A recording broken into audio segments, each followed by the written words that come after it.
परमात्मा की डेफिनेशन आपको बताएंगे। वो परमात्मा कहा जाता है और वही तीनों लोकों में प्रवेश करके सबका धारण पोषण करता है। अब गीता अध्याय नंबर 8 के श्लोक नंबर 1 में अर्जुन ने पूछा कि हे भगवान, आपने 7वें अध्याय के 29वें श्लोक में जिस तत्परम के विषय में कहा है कि उस तत्परम को जानकर, सारे अध्यात्म ज्ञान को समझकर और सभी कर्मों से परिचित प्राणी केवल जरा और मरण से छूटने का, मोक्ष पाने का ही प्रयत्न करता है। यह संसार की किसी वस्तु की डिमांड नहीं रखता, इच्छा नहीं रहती। तो किम तत्परम 8वें अध्याय के प्रथम मंत्र में अर्जुन ने पूछा गीता जी में कि किम तत्परम, वो तत्परम कौन है, क्या है। 8वें अध्याय के 3रे श्लोक में गीता ज्ञानदाता ने कहा कि वो परम अक्षर ब्रह्म है, यानी गीता ज्ञानदाता से अन्य है वो। तो गीता अध्याय नंबर 15 के श्लोक नंबर 17 में उस परम अक्षर ब्रह्म के बारे में बताया कि उत्तम पुरुष है तू अन्य परमात्मा इति उदाहरत ये लोक तर्यमाविश्य विवृति अवैश्वर। गीता अध्याय नंबर 15 के श्लोक नंबर 18 में गीता ज्ञानदाता कहता है कि जितने प्राणी मेरे अंतर्गत है 21 ब्रह्मांड में, उनसे मैं श्रेष्ठ हूं, उनसे तगड़ा हूं, उनसे शक्तिशाली हूं।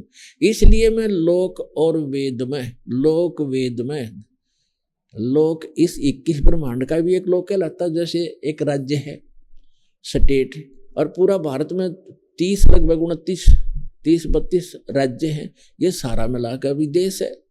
तो ये क्या कहता है कि मेरे 21 ब्रह्मांड में जितने भी प्राणी हैं यो मेरा लोक है। और वेद के जानने वालों ने ब्रह्म और वेद ओम नाम का जाप फाइनल मान रखा। तो ये कहता है कि ये एक दंत कथा है, लोक वेद है। जैसे हम लोक वेद के आधार से ब्रह्मा विष्णु महेश जी को अविनाशी मानते थे, इनके कोई माता पिता नहीं थे, ये थी दंत कथा। लोक वेद जो सत्य नहीं था, यथार्थ ज्ञान के विपरीत था। तो यहां ये कहता है लोक वेद के आधार से, दंत कथाओं के आधार से मैं पुरुषोत्तम प्रसिद्ध हूं, क्योंकि मैं जितने प्राणी मेरे अंतर्गत है इनसे श्रेष्ठ हूं, इनसे तगड़ा हूं, मजबूत हूं, इसलिए मैं पुरुषोत्तम प्रसिद्ध हूं। लेकिन उसने 15वें अध्याय के 17वें श्लोक में स्पष्ट कर ही दिया है कि उत्तम पुरुष है तू अन्य, उन तीनों दोनों से, सरपुरुष और अक्षर पुरुष से कोई और है श्रेष्ठ परमात्मा। 8वें अध्याय के 3रे श्लोक में भी स्पष्ट कर दिया कि वो परम अक्षर ब्रह्म है।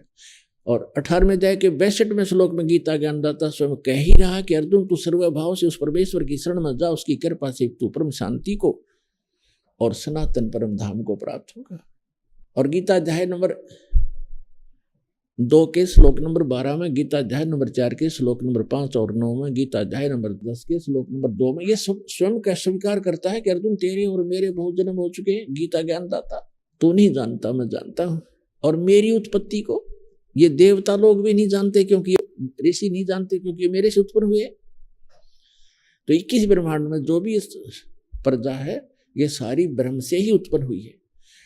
और दुर्गा और इसके संयोग से फिर आगे नर नारी करके अपने आप परिवार बनते चले गए।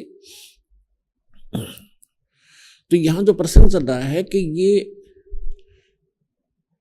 कितना प्रभु है, कितना स्वामी है, ये परिभाषा बता रहे हैं आपको प्रभु की, स्वामी की। तो 21 ब्रह्मांड का स्वामी ये ब्रह्म है। यहां जन्म और मृत्यु सदा बनी रहेगी।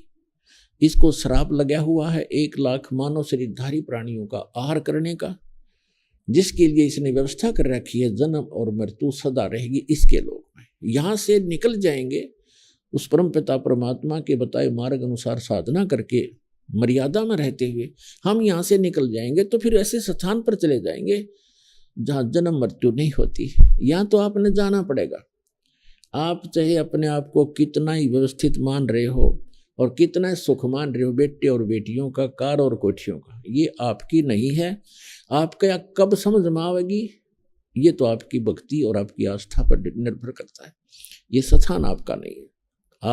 आज याद कर लो, और चाहे फिर जिस दिन वो टाइम आओगा आपका जाने का फिर याद कर लियो। उस समय कुछ नहीं बनेगा। जिस समय आप जाने के समय याद करोगे सचमुच ठीक कहा करते, आज तो कुछ भी नहीं अपना। लेकिन उससे मैं कुछ नहीं बन पाएगा, इसको पहले याद रखना पड़ेगा।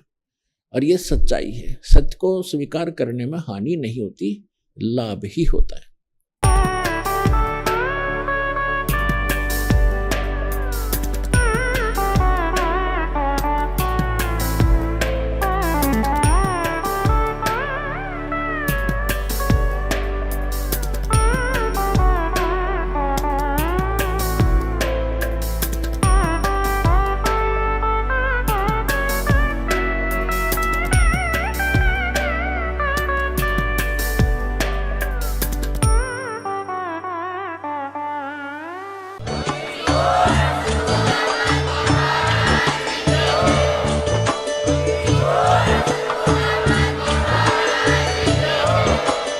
आप सुन रहे थे जगत गुरु तत्वदर्शी संत रामपाल जी महाराज जी के मंगल प्रवचन। अधिक जानकारी के लिए विजिट कीजिए हमारी वेबसाइट www.jagatgururampalji.org। संत रामपाल जी महाराज जी के शुभ आशीर्वाद से पूरे विश्व भर में 500 से भी ज्यादा नाम दीक्षा केंद्र हैं, जिन पर संत रामपाल जी महाराज जी द्वारा ऑनलाइन निशुल्क नाम दीक्षा दी जा रही है। अपने नजदीकी नाम दीक्षा केंद्र का पता करने के लिए संपर्क करें 8222880541।